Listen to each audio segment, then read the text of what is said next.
Okay. So, like I said, my daughter and I were at a domestic violence shelter for a little while. And then I guess what they really wanted me to do, which would have been more logical, but I decided to be illogical, um, was that um, they wanted me to go into like transitional housing first and then to get a place. That would have been more affordable for me, but I decided I was tired of being in the shelter. And what happened was I was actually just, this was like, I would consider this to be a God thing because I don't think this happens every single day to people. um, so basically, I was walking around with my daughter. I think I had her in a stroller, pretty sure, yeah, because she was like a year, she was 17 months, so almost a year and a half. And so we were just walking around, and I actually saw an apartment building, and I just, out of curiosity, just went in to see if they were renting, how much it was, and all this stuff. They told me, now keep in mind, this was back in like uh 2005. So definitely um prices were a lot lower. But they said that the cost of it was, I think it was like 300 a month or something like that. Um and I didn't have enough for like the first month for, deposit, first month's rent and all that stuff. Um and so I didn't think I could move in, and the manager actually was just like, um well, you can move in without paying the deposit. You can move in like now. And I was like, really? I was in shock. So my daughter and I left the shelter, and we went and lived in this apartment complex. And it was very interesting. It was the way it actually was like, it wasn't dorms, but it was like a complex that a lot of the college students from the University of Boulder, I think, stayed in. And so it was set up sort of like a dorm. Like you had your own apartment, but there was also like you didn't have like your own kitchen. There was like a kitchen, a shared kitchen that you shared with one other apartment. And so there was like a older lady that was in the other one, and they would like, we would like share food sometimes.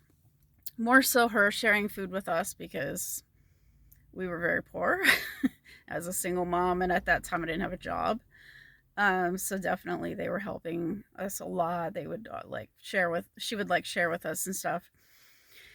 And the actual plan that I had, like, so the guy that had helped me, my old manager from the farm that I worked on in Pennsylvania, the one that had given me the money for the bus ticket.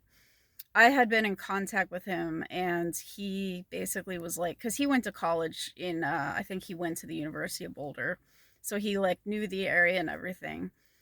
And he was suggesting that I go and work at Whole Foods, which was like very close walking distance, a couple of blocks. And I was thinking that that was a good idea. And the thing was that I had met a woman while I was in the domestic violence shelter. I actually felt fairly comfortable with her, and I thought that maybe she could babysit for me. She was saying that she could babysit. Um, but it actually ended up that she ended up being crazy. And I decided I did not feel comfortable with her watching my daughter. So basically, Uh, we were there for a month, and then I actually was kind of doing a little bit of my own business, but it really never took off. I think I actually only had one one customer. I called it run around the block errand services. And basically it's what it sounds like. Um I was on foot. I didn't have a car, so but it was like helping people with errands, like picking things up, grocery shopping, stuff like that. Nowadays, I would have been able to do that easily with apps. But back in the day, all I did was I just like posted on a bulletin board with my phone number. Or actually, I didn't have a phone number. I didn't have a phone, so I think what I did was I just said I'm in this apartment number. Um, and eventually, what ended up happening, like I said, I had one customer. It was somebody that I stayed with in the shelter. Actually, nobody else wanted help, so I basically ended up just being very broke.